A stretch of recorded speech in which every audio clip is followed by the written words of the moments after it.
Si pudieras viajar en el tiempo, ¿a dónde irías? ¿A presenciar el descubrimiento de América? ¿O quizás a ver la batalla de Waterloo como si fuera la Eurocopa? Creo que para nosotros, los occidentales y de tradición predominantemente judeo-cristiana, la idea de un viaje en el tiempo seguramente nos conduciría a un lugar distinto. J.J. Benítez en su célebre obra Caballo de Troya concibió el viaje en el tiempo, en donde dos pilotos de guerra viajaban al pasado para descifrar uno de los más grandes enigmas de los últimos 2000 años, el enigma de Jesús. ¿Existió realmente Jesús? En la historia, pocas figuras como la del Rabí de Galilea han sido tan preponderantes en el destino de gran parte del mundo occidental. Sin duda, debemos diferenciar al Cristo de la teología interpretado por la fe y también por el dogma del Cristo histórico. Y para ello hemos convocado hoy en Historias y Relatos a un historiador, al doctor Héctor Francisco, quien nos hablará de las fuentes históricas primarias sobre la existencia de Cristo, tanto escritas como orales. Pero antes de pasar a escuchar al doctor Francisco, es menester dejar en claro qué es lo que sabemos respecto del Cristo histórico. Por supuesto, hoy no existen dudas de que su nacimiento habría acontecido en el año 5 o 6 antes del mismo, en tiempos de Herodes el Grande. No sabemos si Jesús nació en Nazaret, aunque lo llamaban de Nazaret, pero también pudo haber nacido en Belén, según la opinión de Mateo y Lucas. Fue hijo de María, fue hijo de José, probablemente tuvo 4 hermanos y 2 hermanas, de profesión carpintero o maestro mayor de obras, sanador, exorcista y rabino ilustre. Fue discípulo también de Juan el Bautista. No sabemos si era casado, soltero o viudo, sin perjuicio del lugar especial ocupado por María Magdalena, según el Evangelio de San Juan. Hasta los 28 años nos encontramos frente a los años perdidos del Rabí de Galilea. Desde el año 29 comienza la vida pública y la muerte en la cruz, aproximadamente en el año 30, durante el mes de abril. Pero vayamos a la entrevista.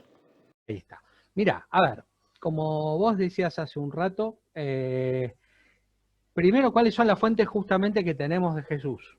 ¿Sí? ¿Qué cosas son válidas? Vos mencionaste, podríamos decir, 3 grandes tipos de fuentes. Fuentes intracomunitarias, es decir, las que vienen propiamente de los cristianos, fuentes judías y fuentes paganas, ¿no? Vos hablabas, bueno, mencionabas los historiadores paganos del siglo II, Tácito o Suetonio, que menciona a Jesús muy lateralmente.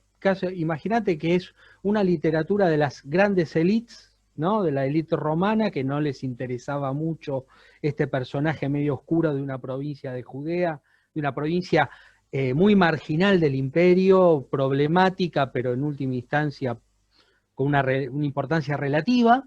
Así que, por un lado, el valor de las fuentes, de las fuentes paganas para el conocimiento de Jesús es muy poco, porque de hecho Tácito lo que le interesa es hablar de los cristianos y no de Cristo. Lo único que hace es mencionar, sí, es un judío que ejecutaron bajo el reinado de Tiberio, y para de contar, y después habla de la persecución a los cristianos en Roma, bajo Nerón. Hay una referencia muy misteriosa a un tal Chrestos, no Christos, en alguna fuente pagana, que es supuestamente un personaje que vivía en Roma y que generó cierto revuelo dentro de la comunidad judía de Roma en los años 50 del siglo I.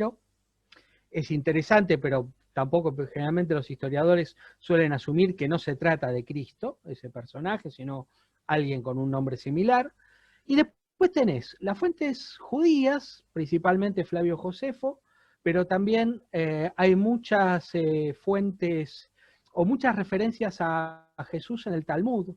El problema del Talmud es que es muy tardío, son referencias del siglo II, III, como una especie de rabino herético, que usa indebidamente el nombre de Dios para hacer milagros, y que es muerto, y que muere, y que es ejecutado por su herejía, que es muy interesante, pues es una visión bastante poco explorada, probablemente porque significa, políticamente no es muy correcta verla, porque siempre dispara mucha utilización del antisemitismo clásico, de pensar esas fuentes que son un tanto hostiles a Jesús. Es el famoso Jesús ben Pantera, el hijo de Pantera, que es supuestamente el hijo de María, una prostituta. Hay como toda una tradición bastante hostil a Jesús, que se transmite después en una especie de cuento que circula en la Edad Media, que son los Toledot Jesu, una especie de historia de Jesús en clave negativa, digamos.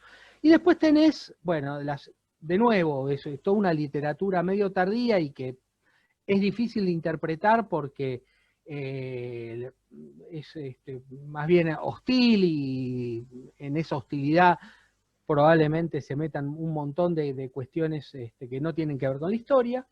Y por último, los evangelios. Los evangelios que, como mencionaste hace un rato, no son textos de testigos directos, son varias generaciones posteriores. En el mejor de los casos, todos los textos canónicos de los 4 evangelios, los 3 sinópticos y el Evangelio de Juan, que ofrece una historia bastante diferente a la de los 3 sinópticos, Marcos, Mateo y Lucas, ninguno es anterior a la caída del Templo de Jerusalén en el año 70, y probablemente muy posterior.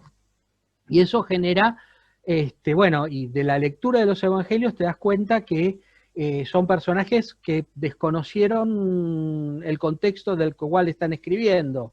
Por ejemplo, Marcos, que supuestamente, o con mayor probabilidad, es el más antiguo, es un tipo que desconoce hasta la mínima geografía de Palestina. O sea, no, y entonces son personajes que probablemente hayan pertenecido a la segunda o tercera generación cristiana, que probablemente hayan conocido a esa primera generación de discípulos.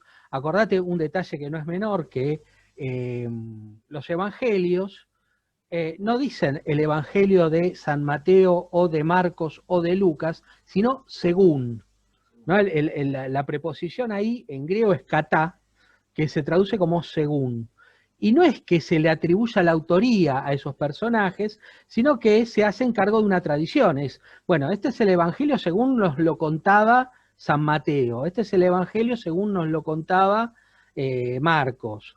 Es decir, no estamos hablando de autores, sino de individuales, sino de comunidades que escribieron una historia. Y esas historias son muy diferentes, a pesar de que cuentan más o menos en los mismos eventos. Son historias que no tienen, a ver, ¿cómo decirlo?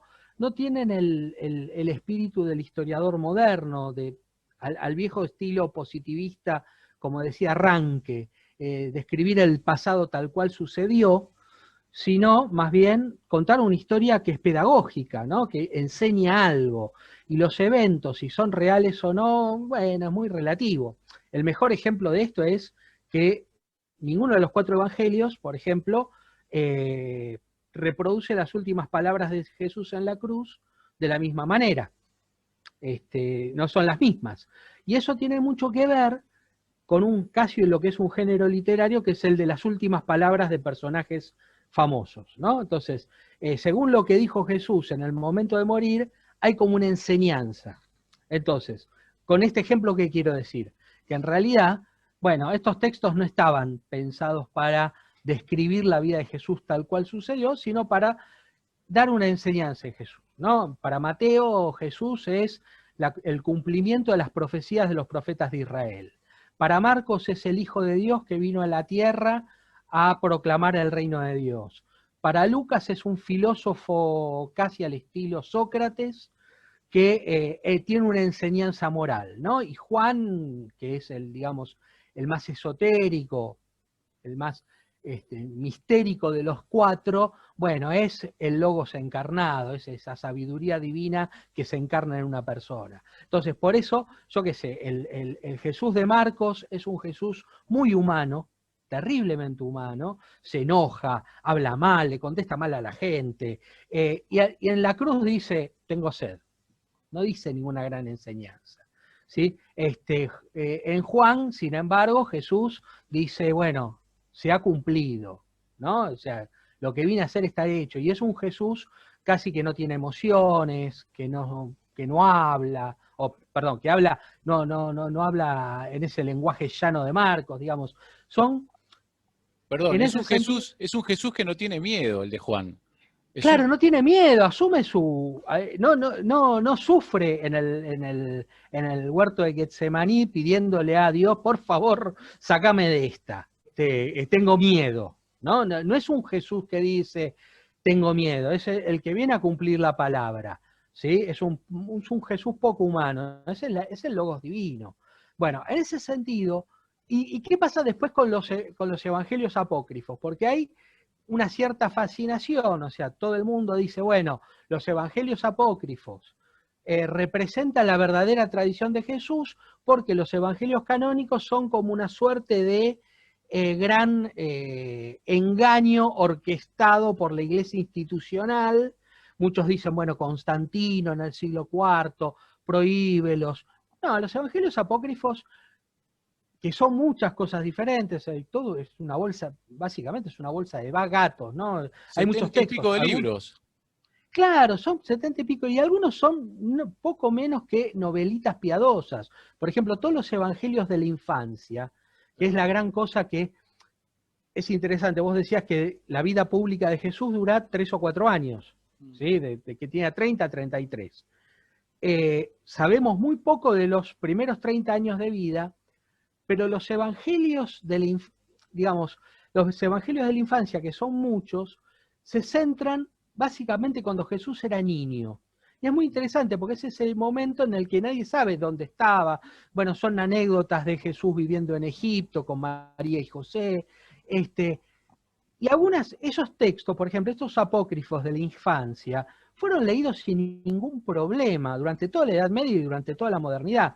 Por ejemplo, yo qué sé, no son textos que se aceptaban para el uso litúrgico, pero eran libros que se tradujeron a muchos idiomas, la gente los leía sin problema, porque era básicamente rellenar los baches de la historia de Jesús, ¿sí? Pero todo el mundo sabía que eso no tenía un valor sagrado, que eran como novelas, ¿sí? Morales, ¿sí? Sagradas.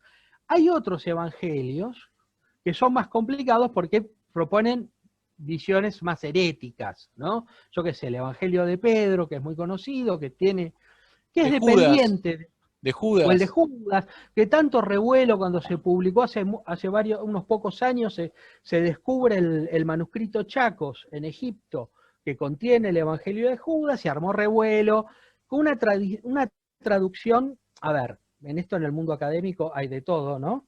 Y con un sentimiento más de espectacularidad que otra cosa, se traduce el texto para hacerlo pasar como que, bueno, es una tradición más pura, más verdadera que lo de los canónicos. No, básicamente el Evangelio de Judas es alguien que agarró la historia canónica, que ya existía, y la revierte a partir de una pregunta. ¿Y por qué Judas es malo si está cumpliendo en última instancia el plan divino? ¿Sí? Pero eso no quiere decir que eso venga desde Judas. En realidad no, en realidad es un texto que es muy dependiente de los canónicos, eso es lo interesante, y que tiene un pedacito en la última cena que dice, bueno, Jesús me mandó a hacer lo que tenía que hacer. ¿Sí? Bueno, ese tipo de cosas. Los evangelios apócrifos también tienen esa cosa de misterio, que atrae mucho a los que son críticos de la iglesia. Iván, vos, Roberto, me conoces, no soy precisamente un tipo que le guste la historia oficial de la iglesia, pero tampoco tenemos que inventar, por eso inventar lo que no sucede. Los evangelios apócrifos, en su gran mayoría, salvo alguno, hay un caso muy interesante que es el Evangelio de Tomás, que es un texto que conviene charlar un poco, porque es un texto que, por ejemplo, no le da ninguna importancia a la muerte y a la resurrección de Jesús. Es un Jesús completamente diferente al de los evangelios canónicos. Es un maestro de sabiduría y no hay ninguna referencia ni a su nacimiento ni a su muerte. Y no tiene estructura narrativa, simplemente es una colección de frases de Jesús. Y que es muy diferente de los evangelios canónicos. Es más, hay todo un debate, y en esto los especialistas no se ponen muy de acuerdo, si no es anterior a los evangelios canónicos o si es posterior. No hay un acuerdo en eso, ¿sí? Por lo general hay un grupo muy grande que dicen que no, que en realidad detrás del evangelio de Tomás se nota que el tipo ya conocía los evangelios canónicos y los reescribe a su manera, y otros dicen no, pero en realidad es tan diferente que esto representa una tradición anterior a los evangelios canónicos. Pero bueno, eso te lo digo, no hay mucha. Bueno, eso por el lado de las fuentes.